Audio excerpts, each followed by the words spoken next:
Welcome into Steelers Talk. I'm your host, Jack Sperry. Today, we've got quite a bit of stuff to talk about to kick off yet another week of Steelers coverage here on the channel. First up, there was a report over the weekend that the Pittsburgh Steelers were not in the mix for Jaire Alexander. I'll let you guys know the ramifications from that report from ESPN. Then we'll talk about Jalen Ramsey, what the latest is surrounding him and the Steelers' interest in him. And then we'll go over his financial situation so you guys know exactly what to expect if the Steelers end up acquiring the star cornerback.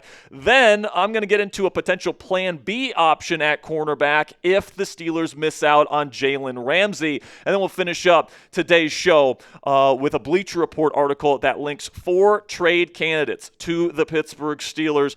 So make sure you guys stick around to see who those 4 players are. But before we get into the content today, guys, I really don't think Omar Khan is done this offseason. I think that they are actively looking for upgrades at the wide receiver and cornerback position, and I do think that there's a good chance there's at least one more big move, possibly 2 more big moves, and then, of course, we got the TJ Watt extension that hopefully will eventually come this offseason. So if you guys want breaking news coverage on the black and gold every single day that's informative and insightful, you guys can click that subscribe button for free today and join the Steelers Talk family. So let's start here with a report from Jeremy Fowler from ESPN, who says that the Pittsburgh Steelers, or at least alluded to the idea that the Steelers were not on the list of teams that Jaire Alexander was considering before he ended up signing with the Baltimore Ravens last week. The teams that he mentioned as teams that were in the mix were the Baltimore Ravens, where he ended up signing, the Atlanta Falcons, and then the Miami Dolphins. No mention of the Pittsburgh Steelers, despite some whispers otherwise a couple of weeks ago. Now, what this suggests is that either the Steelers didn't actually pursue Jaire Alexander, they weren't interested in him, or Alexander wasn't interested in the Pittsburgh Steelers. And maybe one of the reasons why Alexander wouldn't be interested in Pittsburgh is because perhaps Pittsburgh asked him to play a slot role in this defense, where we've talked about this on the show, how they would expect Jalen Ramsey to play as a nickel defender while Darius Slay and Joey Porter Jr. play on the outside. My inclination is that's probably what the Steelers would have asked Jaire Alexander to do if he would have came here, and Jaire, who's played pretty much exclusively from the outside, probably wasn't the biggest fan of that idea. But there's no doubt this report from Jeremy Fowler, who is legit, definitely puts Ricky's scoop where he said the Steelers are inquiring about Jaire Alexander and Jalen Ramsey into question, because if the Steelers weren't in the mix for Alexander, is it possible that they're also not in the mix for Jalen Ramsey? Now, I don't think that's necessarily the case. I do think it is possible for Jalen Ramsey to still be traded to the Pittsburgh Steelers, and that's what I firmly believe. I think that Ramsey could be a member of the black and gold this year. But I would say that, this report from Fowler certainly put some things to question as to whether or not the Steelers are actually actively pursuing Ramsey. The teams that we've heard connected to him in the recent days are West Coast teams, the Chargers, the Rams, etc. Ricky has doubled down that the Steelers are interested in Jalen Ramsey, so I guess we'll see in the coming days if that ends up happening. But another thing I want to talk about Ramsey in particular is his financial situation, because it's a very kind of complex contract. There's a lot of different things that are thrown out there on Twitter, and I want to make sure you guys have the proper information so you guys know exactly what to believe. All right, so let's kind of break this down. So the cap hit for the Pittsburgh Steelers if they acquire Jalen Ramsey will be just under $6 million. All right, like that includes his base salary, that includes a portion of the option bonus that he's going to get when that kicks in week 1, workout bonuses, all these different things that go into that portion of the cap hit. But the Steelers would owe Jalen Ramsey $21.1 million in an option bonus that is worth almost $19 million that kicks in at week 1. Okay, so that is how much money the Pittsburgh Steelers would have to pay Jalen Ramsey this year, but only $5.9 million of that goes against the Steelers cap for 2025 because that option bonus is spread out over multiple seasons. And another thing to keep in mind with Ramsey's contract is that even though, he's got multiple seasons left on his deal with a lot of money on there. None of that money past this season is guaranteed. So essentially, if you trade for Jalen Ramsey, you are getting him on a one-year contract worth $21.1 million, but only $5.9 million of that is against the books in terms of the cap for the Pittsburgh Steelers in 2025. Now, the reason why that makes things tricky here for the Pittsburgh Steelers is because they're going to have to give a lot of money up front when and if they sign TJ Watt to a massive contract extension. With that signing bonus, etc., they're going to have a lot of money that they're going to have to, put into TJ Watt's bank account immediately once he signs that contract, and they've already paid DK Metcalf a large sum of money with his new contract this offseason. So if you're adding another big deal like this where you're going to have to give Jalen Ramsey another $21.1 million on top of that, that might not be too savory for the Pittsburgh Steelers, and they may be trying to get Miami to take more of that $21.1 million in cash the Steelers would be on the hook for with that option bonus. And that might be what's being negotiated right now. How much money is Miami willing to take on, along with what they're already on the hook for, essentially a signing bonus? And then what draft pick are the Steelers willing to give up for Jalen Ramsey's services? I think something that we could see happen is that if the Miami Dolphins are willing to give the Steelers some cash considerations here and take on a portion of that $21.1 million that Ramsey's slated to make this year, then I think the Steelers might be willing to give up a fourth-round pick for him. Okay, the Steelers have multiple fourth-round picks heading into the 2026 NFL draft. And, you wouldn't have to pay Jalen Ramsey as much money if this is the case. So I think that this is something that could absolutely happen here. So keep your eye on a deal, something close to this if it ends up going down. But the Steelers as a team, in terms of the cap space, can absolutely afford Jalen Ramsey. Right now, according to Over the Cap, they got $18.8 million available to them for 2025, and as we talked about, just a $5.9 million cap hit if you add Jalen Ramsey. So if you add him, you still have approximately $12.9 million left to spend on a wide receiver, to make moves at the trade deadline, etc. So the Steelers can absolutely afford to both trade for Jalen Ramsey and get another wide receiver this season to help out Aaron Rodgers and the offense. So let me know what you guys think down there in the comments section. Would you accept this trade, a fourth-round pick for Jalen Ramsey, if the Dolphins are willing to take on a portion of his contract? Give me an A for accept or D for decline. Let me know what you guys think down there in the comments section for today's pinned comment. And in just a second here, I'm going to tell you about our sponsor today at Fanatics. And while I'm talking about Fanatics today, let me know down there in the comments section, would you accept this trade? And with that, let's have a word from our sponsor today at Fanatics. And the 4th of July is right around the corner. If you want to be representing your football team as well as your country at the same time, you want that shirt on your body during the 4th of July cookout, but you also want, to be representing the black and gold, you guys can go down there to chatsports.com/PittUSA. That is our special link down there in the comments and description of today's show. You click that link and you make a purchase. By the way, this is a very affordable shirt.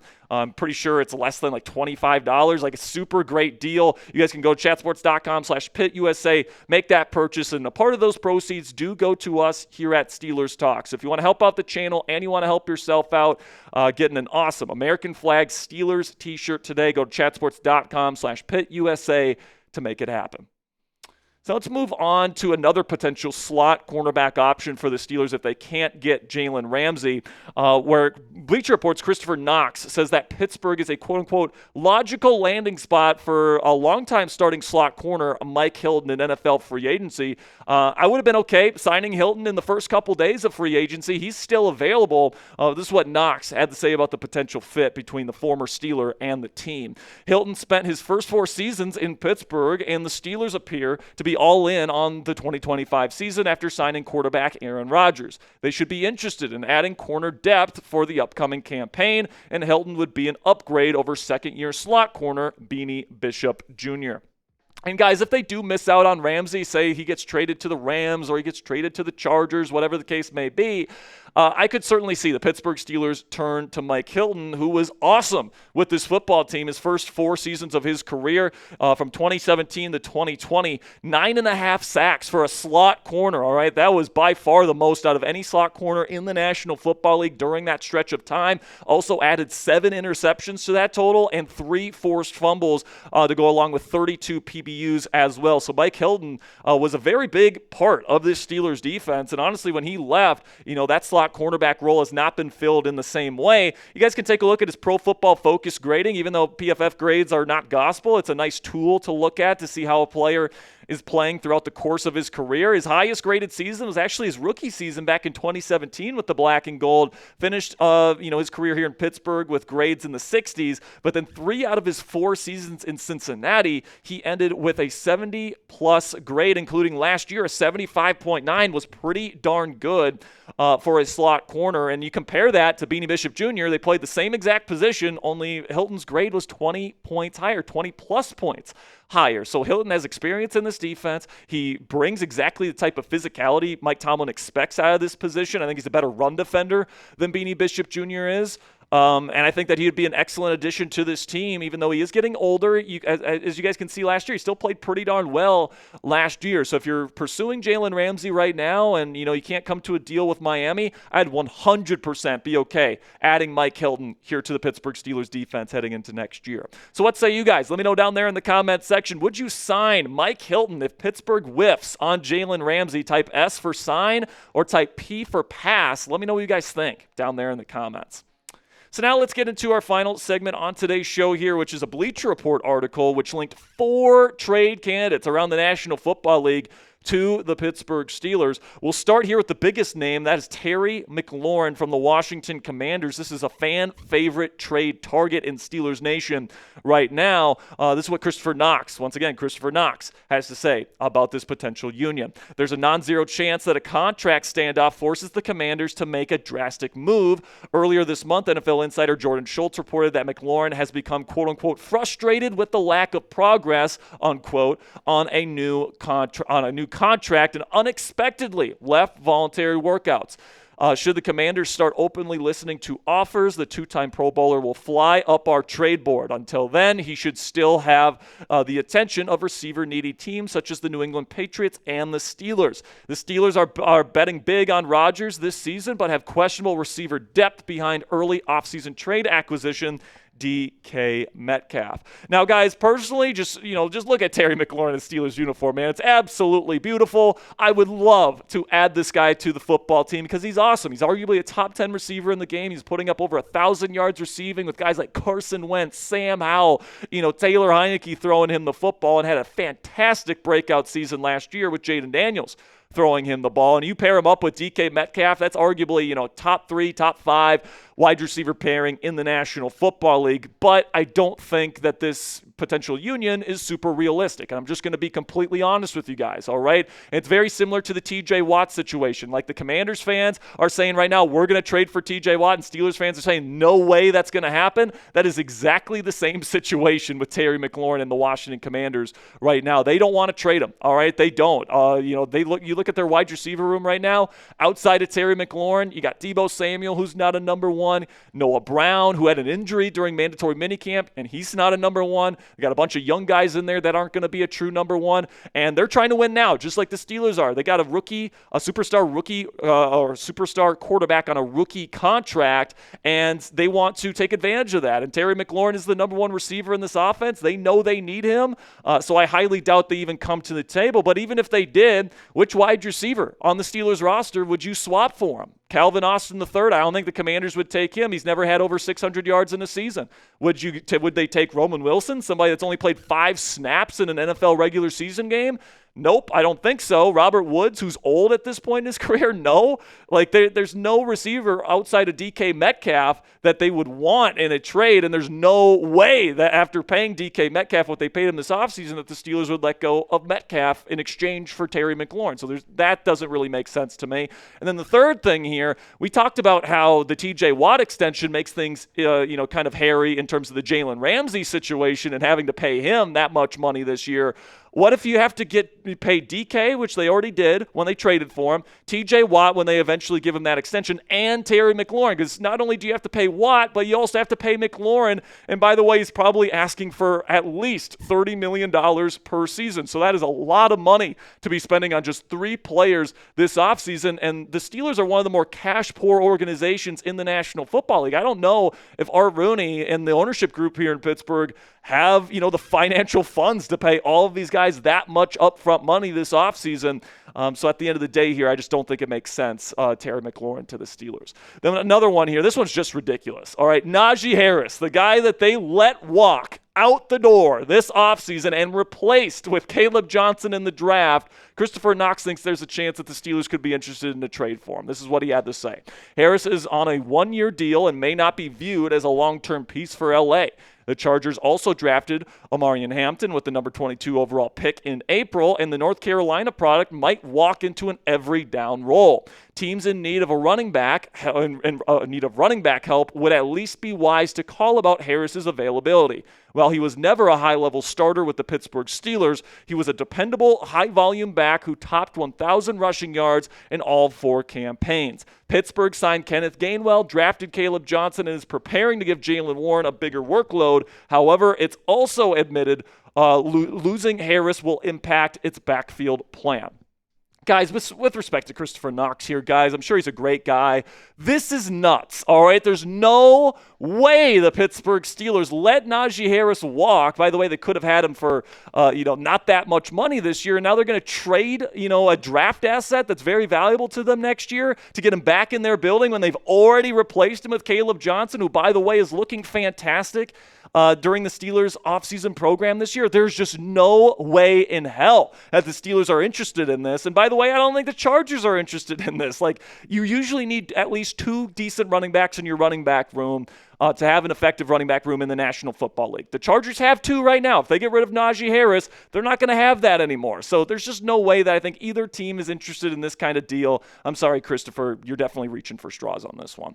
Then we get to Romeo Doubs here from the Green Bay Packers, wide receiver, played with Aaron Rodgers his rookie season back in 2022. I think this one's actually a good one. Christopher says this about the potential pairing of Doubs and the Steelers. During the 2024 season, there was some trade chatter surrounding Green Bay Packers wide receiver Romeo Doubs. The 25-year-old was suspended earlier in the season for conduct detrimental to the team, but was on better ground with the organization by the trade deadline. The Steelers would be an obvious landing spot for the Nevada product if he is on the move. They need receiver depth, and Rodgers has experience playing with him. Dobbs' rookie season coincided with the veteran's last campaign as a Packer. You guys know I've been talking about Romeo Doubs on this channel for weeks at this point. I think he'd be an excellent addition to this team. He is big. He can run block. He's a good route runner. He's got big hands. He's got that chemistry with Rodgers. Like, there's a lot to like about Romeo Doubs. And, he's somebody that's been a little bit, let's say fiery about not getting enough touches in the Packers offense, and they added more receivers to the room this year. Like, he's going to get even less touches this year, whereas in Pittsburgh, that wouldn't be an issue. He would be this team's number 2 wide receiver. So I think it's a great match for him. I think it's a great match for the Steelers. I think it's a great match for Aaron Rodgers. I think everybody wins with this trade, so I hope they can maybe make something happen here. But then the final one is another one I don't like, honestly, guys. Kyle Pitts, the tight end out of Atlanta. Once again, Christopher Knox links him to the Pittsburgh Steelers. That's what he had to say. In late May, NFL insider Jordan Schultz reported, quote-unquote, multiple teams have reached out to gauge Pitts' availability, but the Falcons, quote-unquote, prefer to keep the 24-year-old. Quote-unquote, prefer doesn't mean quote-unquote will, and there are reasons why a trade could make sense for the Falcons. Pittsburgh would be a logical landing spot for the Florida product. Rodgers needs targets, and Pitts would be a terrific complement to pass-catching tight end Pat Freiermuth. Arthur Smith was also Pitts' head coach for 3 seasons in Atlanta. And by the way, he didn't get a whole lot out of him in Atlanta. So, I don't know if Arthur Smith would be overly jubilant about getting Kyle Pitts either, but I'm not interested in Pitts at all, guys. Like, over the last 3 seasons, he's gotten continuously worse as a football player, in my opinion. He had a really good rookie season. I'll give him credit for that, over 1,000 yards receiving, and he looked very promising. But ever since then, his ball skills have gotten worse. I think his route running has gotten worse, and I also think he's too redundant with Pat Freiermuth. They're pretty much I'm not going to say they're the same exact player. I think Pat's a much better version of Kyle Pitts, but they're both kind of more athletic, receiving type tight ends. Pat is much more of a possession type guy. I would pretty much say Kyle Pitts is that type of guy as well, even though he's got worse hands than Freiermuth does at this point in their respective careers. Something that I really want to show you guys here is a post from Warren Sharp, which kind of shows, where he was ranking in all these top categories among tight ends. He was 41st out of 43 tight ends at getting open. As you guys know, tight ends are not very fast, and they're not very good route runners. He was 41st out of 43 tight ends in terms of getting open. Not very good at all. He had 1.34 yards per route run, which ranked 55th among tight ends, 75th among tight ends in run blocking, and he was outsnapped by Charlie Warner over the final 7 games of the season, which is just, do you even know who Charlie Warner is? I don't think you do, because he's not very good. So Kyle Pitts did not have a very good season in 2024. I don't think he's going to get a whole lot better heading into 2025, even in Arthur Smith's offense. So I'm definitely hard passing on Kyle Pitts, especially for the reported price tag of a day 2 pick that the Atlanta Falcons want him for. So who's your guy? Let me know down there in the comments section who should be Pittsburgh's #1 realistic trade target before the season. Should it be Jalen Ramsey? Should it be Romeo Doubs? Should it be somebody else? Let me know what you guys think down there in the comments section. Now, before I go here, I do have some final items that I want to discuss. I told you it was a loaded show today. But first off, when it comes to the stadium stuff, Josh Shapiro, of course, the governor of Pennsylvania, says that funding for new stadiums in the state of Pennsylvania are going to be off the table moving forward. I actually agree with this philosophy from the governor here. I think that these NFL franchises are more than lucrative enough to pay for their own stadiums, and I think the NFL definitely takes advantage of taxpayer funding to get their stadiums built. But I'll just leave it at that. But I don't think that that's going to affect the Pittsburgh Steelers too much. They love their home of Acrisure Stadium, formerly Heinz Field. I think that they're going to be more than fine, renovating it, throughout the years and keeping it up to date and all that stuff. But I don't think the Roonies have any plans for a new stadium anytime soon. And maybe when that day does come, there's going to be a new governor that opens up negotiations for taxpayer funding to pay for that. But I don't think this is going to affect the Pittsburgh Steelers too much. And then, we'll end today's show on a little bit of a somber note here. Steelers offensive coordinator's father, the FedEx founder, Fred Smith, has passed away. Our thoughts and our prayers go out to Art and his family. Obviously, Fred was a pioneer in the shipping industry. And, Arthur could have done that. He could have been the heir apparent to that empire. He decided to come, coach football and, make this, his vocation in life. And, he's very happy with that, but I'm sure he and his dad were very close. So our thoughts and our prayers go out to the Smith family. But that'll conclude today's edition of Steelers Talk by Chat Sports. Make sure you click that subscribe button if you haven't already for daily updates on the Pittsburgh Steelers every single day of the year.